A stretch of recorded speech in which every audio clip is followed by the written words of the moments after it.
The content of this program is intended for people who are blind and print impaired. Hello and welcome to our August 2025 edition of Heard Any Good Books Lately? A program from the North Carolina Reading Service. I'm George Douglas. This program is brought to you by the Friends of the State Library of North Carolina, Accessible Books and Library Services, an organization of citizens, volunteers, and patrons all interested in supporting the library and the services it provides. The Friends Group was founded in 1989 and now has more than 300 members across North Carolina. If you'd like to join the Friends Group yourself, we'll have information on how to do that later in the program. This program is all about books available from the State Library of North Carolina, Accessible Books and Library Services. The library has more than 86,000 titles in its collection. Books and magazines are available in large print, Braille, and talking books as well. The library also has more than 11,000 patrons across the state, and if you're not a patron already but are interested in becoming one, I'll have more information at the end of this program. This month, we'll take a look at some of the most popular books checked out in the month of July at the State Library of North Carolina, the Accessible Books and Library Services Division. We begin with a novel by very popular author, mystery writer Nora Roberts. This one is called Hidden Star. Here's the plot for this one. Hidden Star is the first novel in the trilogy of the Mithra Stars.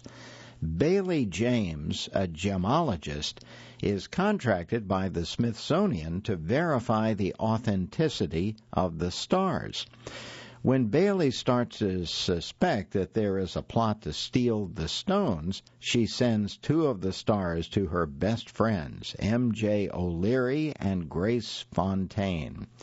Now, after witnessing a traumatic incident that causes her memory loss, Bailey stumbles into Paris investigations for help. Cade Paris, an attractive, rich socialite, chose to open a detective agency against the wishes of his family. When he sees Bailey, his world comes to a standstill. He is touched by her distress and immediately feels protected towards her.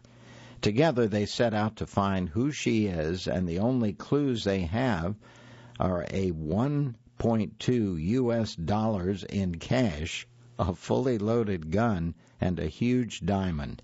It also seems telling that she has extensive knowledge of gems, making her a candidate for an occupation in jewelry or gemology.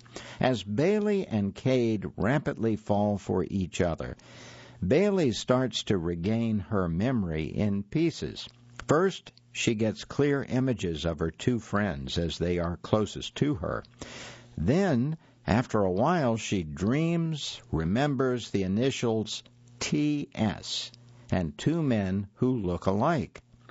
Cade, with his superior investigative skills, deduces that the men are twins and leads him towards Timothy and Thomas Salvini, Bailey's stepbrothers.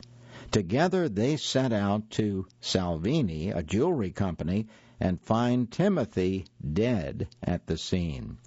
Bailey regains her memory and realizes that her brothers were the people who were bribed to steal the stone, planning to leave her with the mess.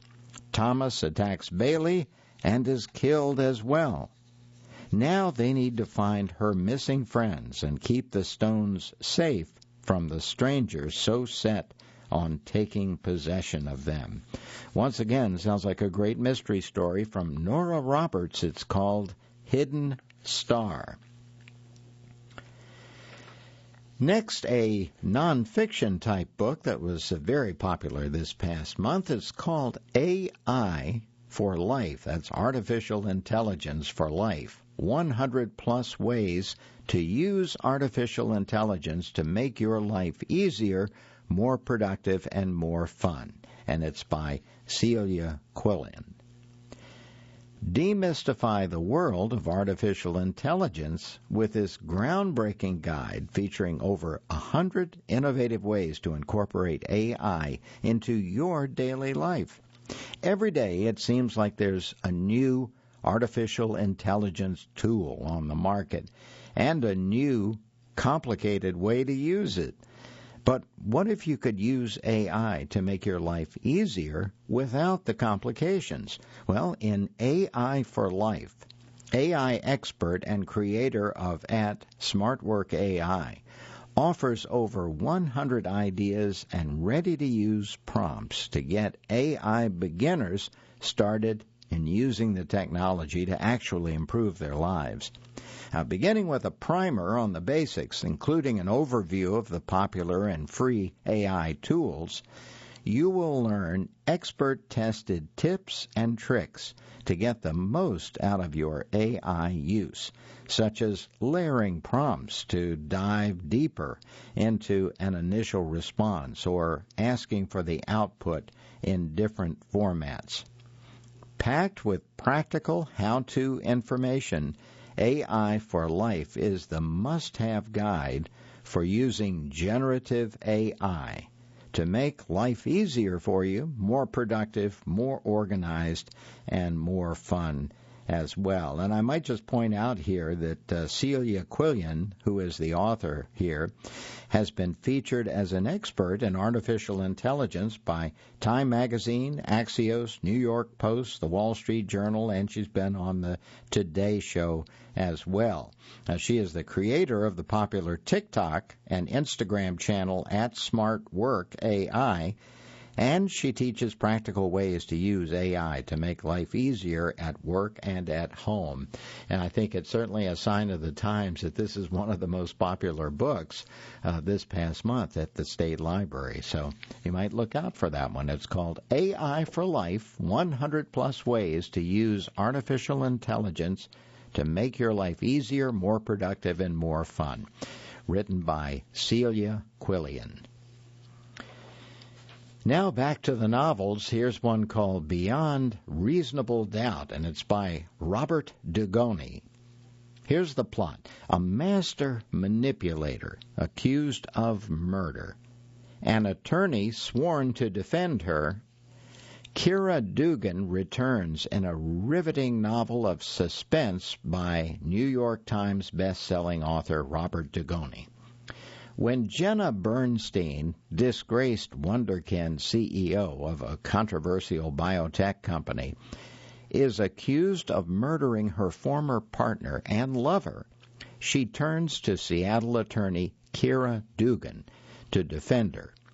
Kira is more than a master chess player who brings her intuitive moves into court. She's Jenna's childhood friend.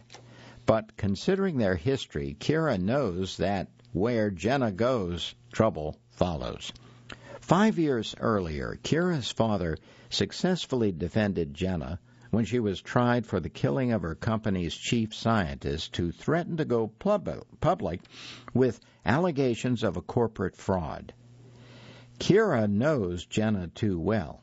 When she was a kid, Kira saw Jenna for what she was, a manipulative and frighteningly controlling sociopath. Now, with only circumstantial evidence against Jenna, Kira is willing to bury any trepidation she might have to defend a woman she believes, this time, to be innocent. As the investigation gets underway and disturbing questions arise, Kira puts her trust in a client who swears that this time she's telling nothing but the truth. If this is all just another devious game, Kira might be working to set a murderer free. Once again, the book is called Beyond Reasonable Doubt, and it was written by Robert Dugoni.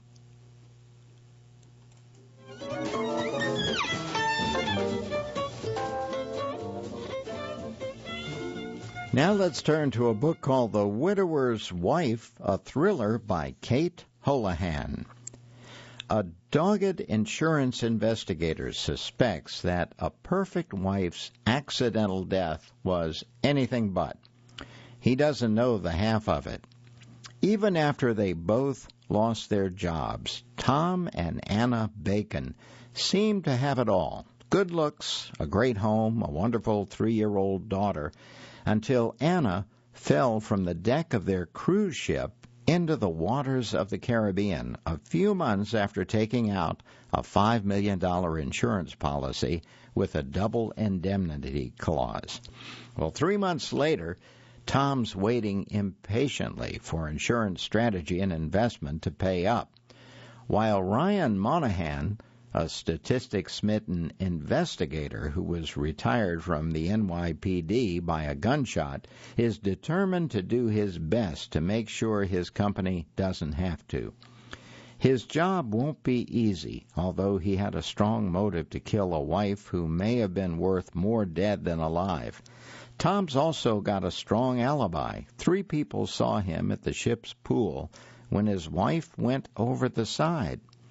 Nor is it easy to believe that Anna, who just discovered that she was pregnant, would have killed herself, even with 5 million reasons, even though her body has never turned up. Holohan alternates chapters detailing Ryan's patient, thorough investigation with flashbacks to Anna's point of view in the days leading up to her death, or maybe just her disappearance. It's a structural cliche that hardly ever works, but this time it does, thanks to Holohan's uncanny skill in pacing her intertwined stories and doling out complications in both of them with a master's hand. The result here is one of those rare thrillers that really will keep you reading all night, especially if you pack it to take on your next Caribbean cruise. Once again, it's called The Widower's Wife, and it was written by Kate Holohan. Now, here's a book called The Amalfi Curse, and it was written by Sarah Penner. Powerful witchcraft, a hunt for sunken treasure, forbidden love on the high seas, beware the Amalfi Curse. Haven Ambrose, a trailblazing nautical archaeologist, has come to the sun-soaked village of Positano to investigate the mysterious shipwrecks along the Amalfi coast. But Haven is hoping to find more than old artifacts beneath the azure waters. She is secretly on a quest to locate a trove of priceless gemstones her late father spotted on his final dive. Upon Haven's arrival, strange maelstroms and misfortunes start plaguing the town. Is it nature or something more sinister at work? As Haven searches for her father's sunken treasure, she begins to unearth a centuries-old tale of ancient sorcery and one woman's quest to save her lover and her village by using the legendary art of Stregheria, a magical ability to harness the ocean. Could this magic be behind Positano's latest calamities? Haven must unravel the Amalfi Curse before the region is destroyed forever. Against the dazzling backdrop of the Amalfi Coast, this bewitching novel shimmers with mystery, romance, and the untamed magic of the sea. Now let's turn to a memoir. It's called Fahrenheit 182, a smart, funny, and refreshing memoir from Mark Hoppus, that's spelled Hoppus, Hoppus, the vocalist, bassist, and founding member of pop-punk band Blink-182. Now, this is the story of an angst-filled kid from the desert navigating the chaos of his parents' bitter divorce and searching for his place in the world. Each move across the country was a chance to reinvent himself, switching identities from dork to goth to skate punk, and eventually meeting his best friend, who just so happens to be his musical soulmate. With sharp humor and raw honesty, Fahrenheit 182 takes readers through Mark's formative years as a latchkey kid in the 1980s, hooked on punk rock, skateboards, and MTV. Along the way, Mark reflects on his lifelong battle with anxiety, his celebrated career with Blink-182, and his public fight with cancer, in a voice that's both relatable and unmistakably his own. Threaded with heartfelt grit, Fahrenheit 182 is more than just a memoir for Blink-182 fans. It's a funny, smart, and deeply human story for anyone who struggled, reinvented themselves, wanted to quit, but just kept going. Once again, this is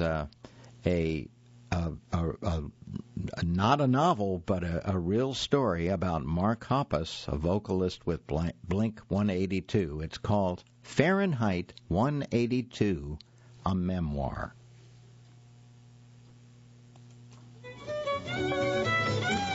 And you're listening to Heard Any Good Books Lately, a monthly production from the North Carolina Reading Service. I'm George Douglas. Thanks so much for joining me today. Now let's turn to a book called Turning to Birds, The Power and Beauty by Lily Taylor.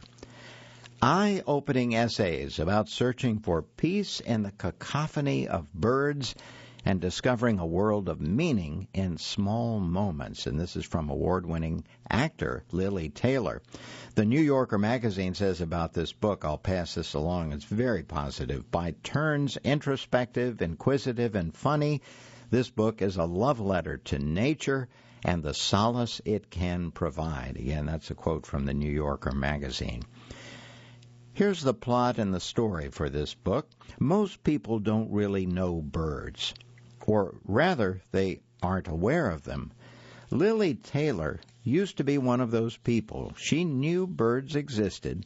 She thought about them, maybe even more than the average person, but she didn't know them. And then something happened. During a much-needed break from her work as an actor, Lily sought silence and instead found the bustling symphonic world of birds that had always existed around her. Since then, she has kept a keen eye pressed to her binoculars in search of vivid stories that elevate the everyday, if only one pays attention. Now, through a series of beautifully crafted essays, Taylor shares her intimate encounters with the birds that have captured her heart and imagination, from tracking flitting woodpeckers through oak trees to spotting majestic blue jays perched on a Manhattan fire escape. From the exhilaration of witnessing a migratory flock from the top of the Empire State Building to the quiet joy of observing a nest of hatchlings in her own backyard. Through simply paying attention to birds, Lily has been shown a parallel world that is wider and deeper, one of constant change and movement, full of life and the will to survive. Throughout Turning to Birds, Taylor encourages mindfulness, inviting readers to be present and fully engaged with the world around them. Taylor's lyrical prose and thoughtful meditations on both the art we make and the art we discover around us create a sense of intimacy and wonder, inviting readers to see the world through new eyes and to find joy in the most unexpected places. Once again, it's called Turning to Birds, The Power and Beauty by Lily Taylor. Now here's a book called Grand Central. It's a composite, really, of original stories of post-war love and reunion, and it was written by Karen White, Pam Jenoff, and Allison Richmond.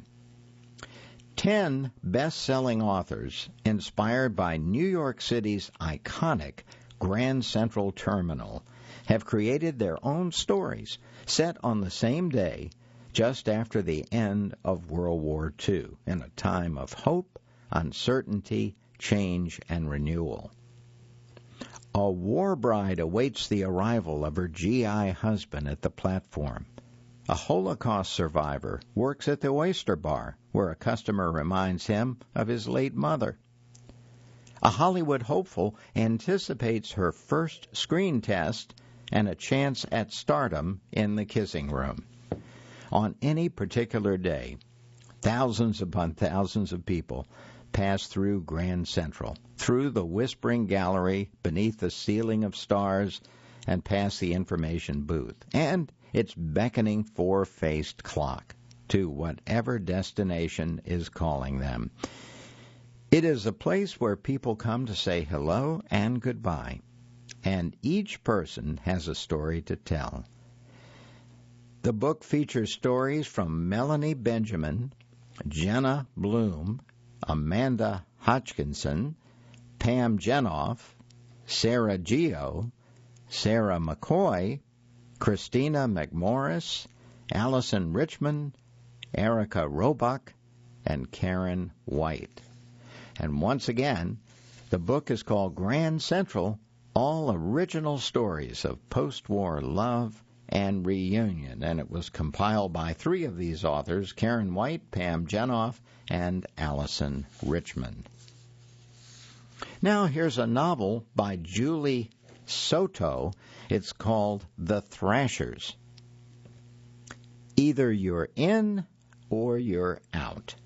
Welcome to the Thrashers, the elite friend group at New Helvetia High. They're everything everyone wants to be. Jody Dillon was never meant to be one of them. Julian, Lucy, Paige, and the infamous Zach Thrasher are rich, sophisticated, and love attention. Jody feels out of place, but Zach's her childhood best friend, so she's in. Then Emily Mills, who desperately wanted to be a Thrasher, dies, and the whispers about the Thrashers begin. As Emily's journal surfaces, detectives close in, and Jody faces an impossible choice: betray her friends or protect herself. But as eerie messages and strange occurrences escalate, it becomes clear Emily isn't done with them yet. A twisty thrill ride of unforgettable drama and suspense that encapsulates the vulnerability of adolescents playing adult games, and that was from USA Today as that review. This is best-selling author Julia Soto, The Thrashers. It will keep you up at night, desperate to read just one more page. And once again, it's a novel by Julie Soto, and it is called The Thrashers. Now here's a new novel by the very popular author David Baldacci. This is called Strangers in Time, a World War II novel. Here's the plot for this one. 14-year-old Charlie Matters is up to no good, but for a very good reason. Without parents, peerage, or merit, he steals what he needs, living day to day until he's old enough to enlist to fight the Germans. After barely surviving the Blitz, Charlie knows there's no telling when a falling bomb might end his life. 15-year-old Molly Wakefield has just returned to a nearly unrecognizable London. One of millions of children to have been evacuated to the countryside, Molly has been away from her home for nearly 5 years. Her return, however, is not the homecoming she'd hoped for, as she's confronted by a devastating reality. Neither of her parents are there. Without guardians and stability, Charlie and Molly find an unexpected ally and protector in Ignatius Oliver, and solace at his bookshop, The Book Keep. Mourning the recent loss of his wife, Ignatius forms a kinship with both children, and in each other they rediscover the spirit of family that each has lost.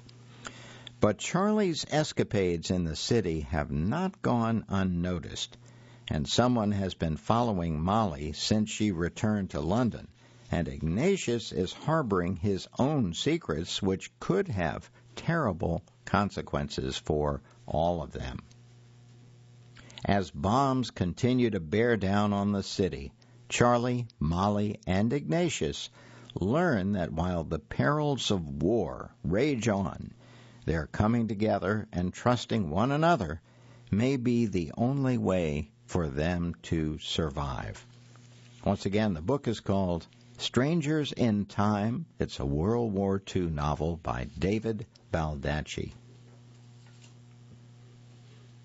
And now, as we reach the end of the program here, we've got time for one more. This is not a novel, but it sounds like an interesting book that you might enjoy. It's called An Introduction to Prayer, and it was written by Robert Barron. Prayer fascinates us. Studies show that even atheists and agnostics sometimes pray. But what precisely is prayer? How does it work? And what are some of the time-tested ways to practice it? An Introduction to Prayer offers a collection of rich yet brief reflections on prayer in the Catholic spiritual tradition from acclaimed author, speaker, and theologian Bishop Robert Barron. Now, this book explores answers to questions like, why should I pray? What should I say or do when I'm praying? Who exactly am I praying to? Are there different types of prayer? What do the spiritual masters say about prayer? How can I establish a solid routine of prayer? And many, many more questions, some of which you probably asked yourself from time to time. It's perfect for beginners, but filled with profound insights for those looking to further their spiritual life. An Introduction to Prayer will inspire you to seek out more frequent conversation and a deeper communion with God.